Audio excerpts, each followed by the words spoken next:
It's like this small company made their own battery, and they're just like, yeah, we're doing it. We're talking about like 4 times the energy density per weight, right? 20 to 30,000 cycle life compared to, like, what's the cycle life of a lithium battery? 1,000 cycles when you start to lose capacity, right? These graphene batteries don't lose capacity. You can do 20,000 cycles and still have more capacity than a lithium battery at 1,000 cycles, right? A researcher study indicated that. And then you can charge them really fast, so you can charge in like 20 minutes.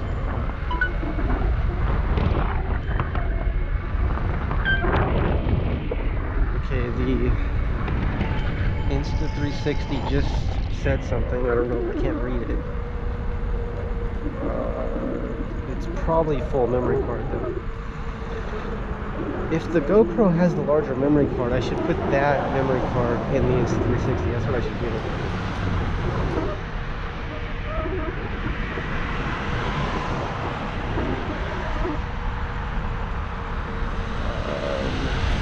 What's it saying?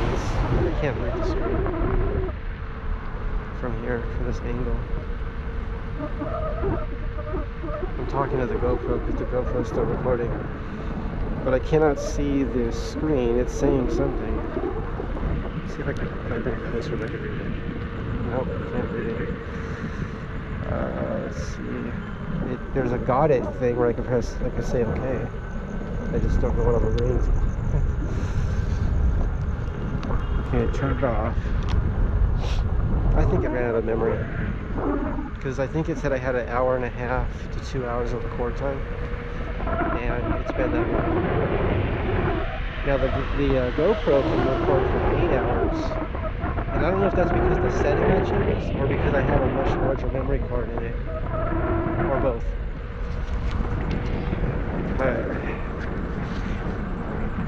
Let me think about this. I also don't know if I could take the GoPro memory card right now, put it in the Insta360, and just record. I don't think that would work, because I'm not going to do that, because then I may not be able to load the files underneath the phone.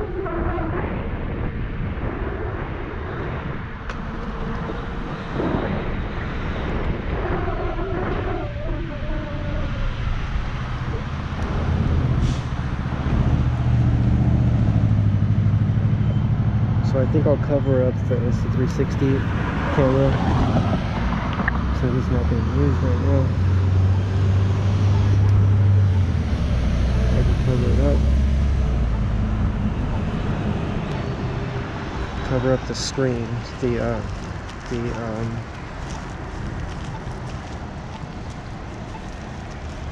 what am I trying to say? Cover up the lenses.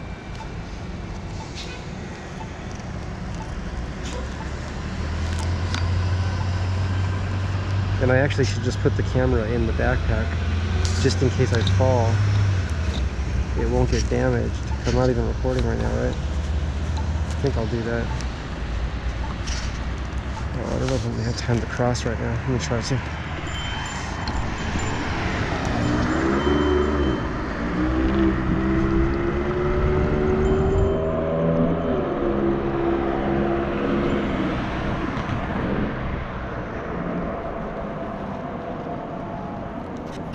Okay, so I got the cover on. I'm gonna unscrew the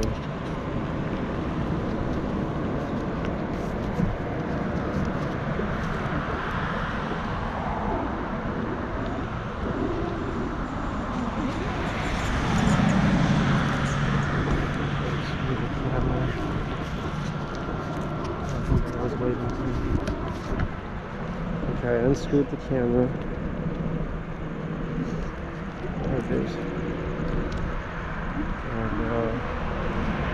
I think people think I'm waving to them, which I like to do actually, but just trying to get this camera put away. I'm going to pull over and I'm going to put this away in the backpack. It's probably because they can't see with the light on them really well, so they probably can't see detail of what I'm doing. And they don't realize that I'm just trying to put my camera away. They might think I'm waving to them, which is fine. That's good. That's a happy accident or a happy mistake, or I don't know what to call it, but it's good. It's a good thing.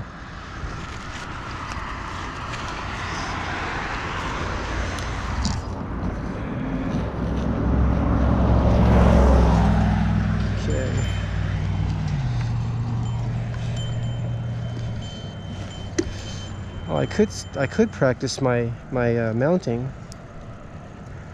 Yeah, let me do that. Let me turn my light off too. I'm just gonna practice my mounting.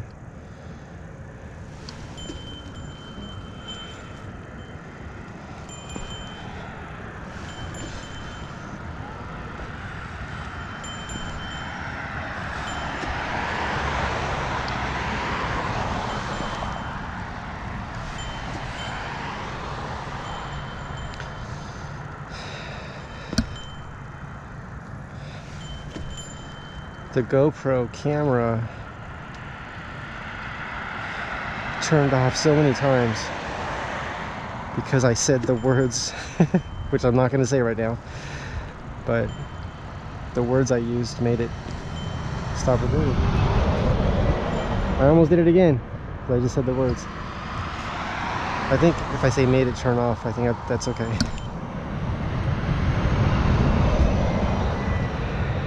I'm getting practice at mounting right now, and that's a good thing to practice when it's cold or cooler. Here's an e-bike across the street. He's choosing the sidewalk instead of the bike path. I wonder why. That sidewalk's real dark over there, and he doesn't have a headlight on either. I turned my headlight off because this path is lit very well.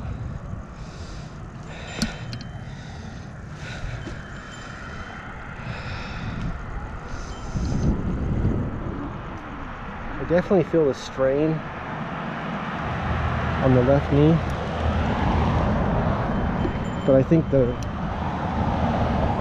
with a lot of practice, the muscles can get stronger, hopefully, and not result in some kind of damage to the body, right?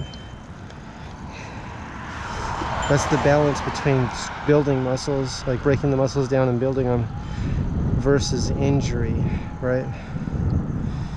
We don't want to injure.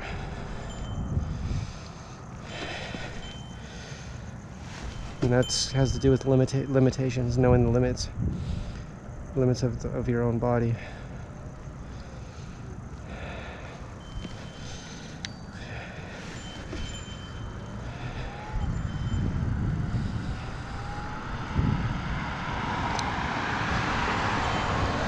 It does surprise me when I see people riding their electric unicycle that are, to me, they're very, very good. And then I'll ask them how they feel about racing on a track. And I've had a few different people tell me that they're not very fast. And I don't know what that means. You know, they might be fast, but to them, they don't feel fast. Whew, I ran out of breath just from getting on and off the electric unicycle. Oops, almost fell. I lost my balance. This is one of those exercises that would be good to do when I'm starting my ride, because right now I feel pretty tired, and it's easy to make mistakes when I'm very tired. So the first time I used the Insta360, just like a week ago approximately, I accidentally recorded at 100 frames per second, and I was so frustrated because everything was in slow motion. So if we play back, I'll call it, at 24 frames per second, but we recorded at 100 frames per second, that's slowing the speed down by 4 times. right? Because 24 and 24 is 48, and 48 and 48 is 96. So it's a little bit more than 4 times slowing down, slow motion, right? And then on YouTube, I tried to speed it up so I could look normal in the playback, but it only gave me the option of speeding it up 2 times. But that's just with the regular playback. If I went into editing, there might have been a way to do it. And I'm pretty sure there is a way to do it in editing. It's just that I didn't want to get into the editing because I just didn't want to. I like to shoot things the way I want it to look in the end. So I try to do what I think it's like called in-camera editing, meaning just edit while I'm shooting exactly what I need. I think I could try to go, as long as this car is not going 100 miles per hour. If a car is going really fast, I cannot calculate how close they are to me. I wonder if I should leave my light off. No, I'll turn it on, because I want to do my practice right here. Like the other night, I saw a car's headlights. It looked like they were a block away. And I pulled out into the street, and by the time I got halfway across the street, they had already slammed on their brakes. They didn't skid. Well, they might have skid a little bit. Maybe they had analog brakes or something. But they slowed down as fast as they could. I slowed down as fast as I could. And luckily, we didn't collide. But I really don't know how fast they were going. And I think they were speeding a lot, but I don't actually know for sure. It could have just been that the placement of the bushes where I couldn't see through the bushes down the street very far. Damn the Fireman YouTube channel and the DMV. The words used are combination of events. That's what causes accidents. It's not one thing, you know. It's not just one thing, it's a combination of things. It's a combination of things.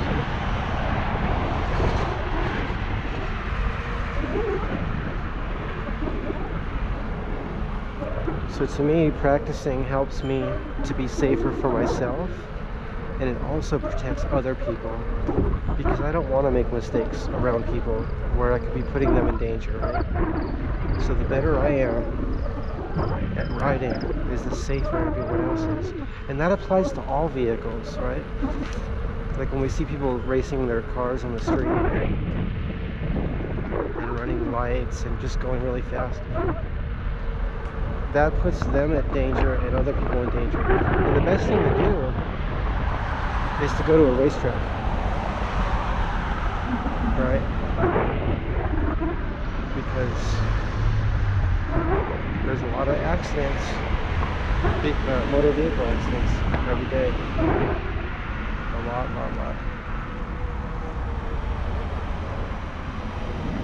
I forgot what the exact number is. It wouldn't be hard to calculate it. The number of accidents just in the United States of America alone, there's 3.3 million, so 3,300,000 serious injuries.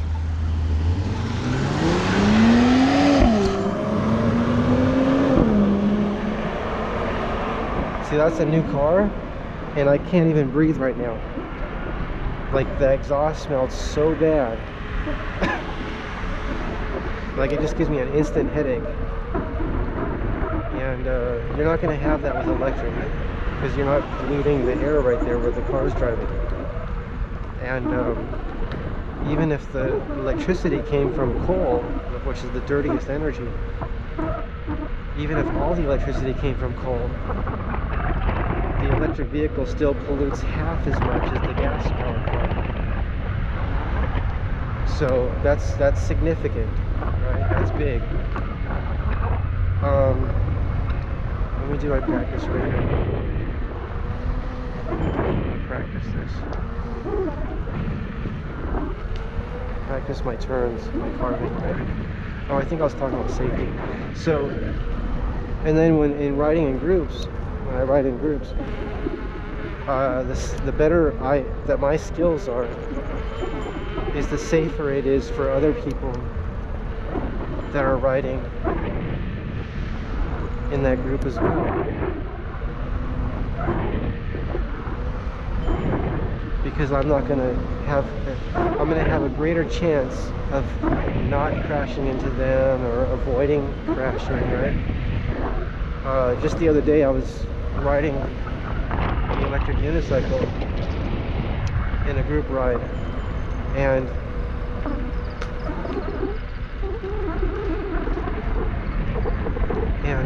that guy was right in the path. He didn't even go off to the side. Like, to me, it's better to go in the bushes over there. He has all that area over there, but he wanted to be right on the path. That's dangerous for people that ride on this path every day. Excuse me. What was I saying? Oh, so I was riding in a group, and what happened was I was passing someone, and then they came over. So I was on the right side of the lane, it was a dirt road, and they were on the left side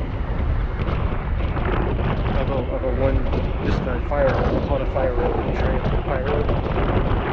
And what happened was, because of the way the road was, both of us came together into the middle of the road at the same time.